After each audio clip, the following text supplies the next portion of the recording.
ദേവാസ് ക്രിയേഷൻസിൻ്റെ ഇന്നത്തെ വീഡിയോയിലേക്ക് എല്ലാവർക്കും സ്വാഗതം. ഞാൻ ആശ അനീഷ്. മനോഹരമായ ഈ കാഴ്ചകൾ കണ്ട് തന്നെ തുടങ്ങാം നമുക്ക് ഇന്നത്തെ വീഡിയോ. സബ്സ്ക്രൈബ് ചെയ്യാത്തവർ ദയവായി സബ്സ്ക്രൈബ് ചെയ്യുക.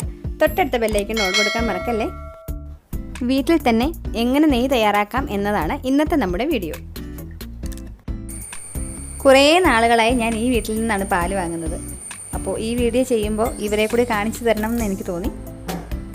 ഇവിടെ നല്ല പാല് തരുന്നത് കൊണ്ടല്ലേ എനിക്ക് ഈ വീഡിയോ ചെയ്യാൻ സാധിച്ചത്.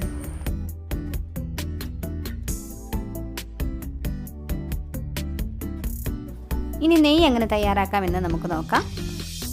നമ്മൾ പാൽ ഉറച്ച് തൈരാക്കി എടുത്തു കഴിയുമ്പോൾ അതിന് മുകളിൽ ഒരു പാട വരും. നമുക്ക് ഈ പാട ഒരു പാത്രത്തിലേക്ക് മാറ്റിയെടുക്കാം. ഞാൻ നേരത്തെ തന്നെ കുറച്ചെടുത്ത് വെച്ചിട്ടുണ്ടായിരുന്നു. അതിലേക്ക് തന്നെയാണ് ഇതും ചേർക്കുന്നത്. ഞാൻ സ്ഥിരം ചെയ്യുന്ന ഒരു കാര്യം തന്നെയാണിത്. ഞാനിത് നേരത്തെ തന്നെ കുറച്ചെടുത്ത് വെച്ചിട്ടുണ്ടായിരുന്നു. കുറച്ചായി കഴിഞ്ഞപ്പോഴാണ് ഇങ്ങനെ ഒരു വീഡിയോ ചെയ്യാമെന്ന് തോന്നിയത്. നിങ്ങൾ ആദ്യമായി ചെയ്യുമ്പോൾ ഉണങ്ങിയ ഒരു പാത്രത്തിലേക്ക് ഈ പാടയെ പതിയെ മാറ്റുക.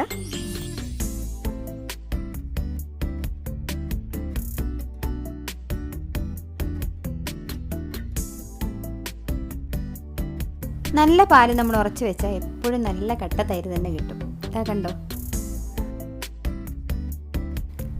പിന്നീടുള്ള ദിവസങ്ങളിൽ നമ്മൾ പാല് തിളപ്പിച്ച് കഴിയുമ്പോൾ അതിന് മുകളിലായി വരുന്ന പാട അതും കോരിയെടുത്ത് അതേ പാത്രത്തിലേക്ക് തന്നെ ഇട്ട് വയ്ക്കാം. അതിനുശേഷം എപ്പോഴും ഇത് ഫ്രിഡ്ജിൽ തന്നെ സൂക്ഷിക്കാൻ ശ്രദ്ധിക്കണം. പുറത്ത് വെച്ച് കഴിഞ്ഞാൽ അത് ചീത്തയായി പോകും. ഞാൻ എല്ലാ ദിവസവും ഇതുപോലെ പാല് തിളപ്പിച്ച് കഴിയുമ്പോൾ ഈ പാട കോരി മാറ്റി ഈ പാത്രത്തിലേക്ക് ഇട്ട് വയ്ക്കും. കുറച്ചൊന്നായി കഴിയുമ്പോൾ ഇത് നേരെ ഫ്രീസറിലേക്ക് മാറ്റാം.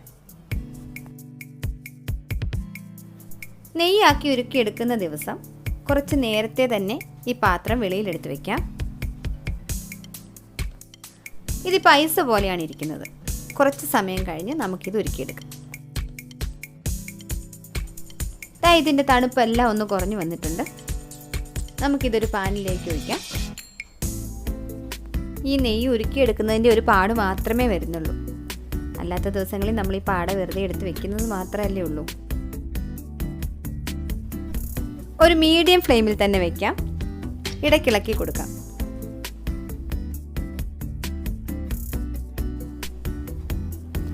പണ്ട് കാലങ്ങളിൽ അമ്മമാരെ തൈരൊക്കെ കടഞ്ഞ് നെയ്യും വെണ്ണയും ഒക്കെ എടുക്കുമായിരുന്നു. ഇന്ന് നമുക്കതിന് സമയമില്ല.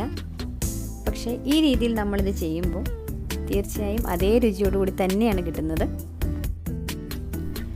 തിളച്ച് വന്നപ്പോൾ തന്നെ ഇതിനൊരു മഞ്ഞ കളറൊക്കെ ആയി വരുന്നുണ്ട്. വീഡിയോയിൽ അത്ര മനസ്സിലാകുന്നില്ല, അതുകൊണ്ടാണ്.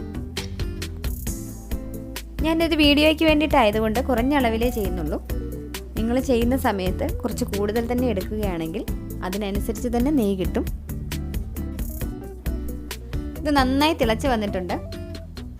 ഞാൻ പാട എടുക്കുന്ന സമയത്ത് അതിനകത്ത് പാലിൻ്റെ അംശവും കൂടി വന്നിട്ടുള്ളത് കൊണ്ടാണ് ഈ പത പോലെ ഇരിക്കുന്നത്. ഇതങ്ങ് മാറിക്കോളും. കുറച്ചുകൂടി ഒന്നായി കഴിയുമ്പോൾ നമുക്ക് സ്റ്റൗ ഓഫ് ചെയ്യാം. ഒരുപാട് കരിഞ്ഞു പോകാതിരിക്കാൻ ശ്രദ്ധിക്കണം. ഒരു അരിപ്പയിലേക്ക് ഒഴിച്ച് ഇതെല്ലാം അരിച്ചെടുക്കാം. എൻ്റെ കയ്യിലൊരു ചെറിയ അരിപ്പ ആയതുകൊണ്ട് ഞാനിത് 2-3 പ്രാവശ്യമായിട്ടാണ് അരിച്ചെടുക്കുന്നത്. ഈ നെയ്യ്ക്ക് ഒരു നല്ല മണമൊക്കെയാണ്. നമ്മൾ തന്നെ ചെയ്യുന്നത് കൊണ്ട് ധൈര്യമായി തന്നെ നമുക്ക് കുഞ്ഞുങ്ങൾക്ക് കൊടുക്കാം.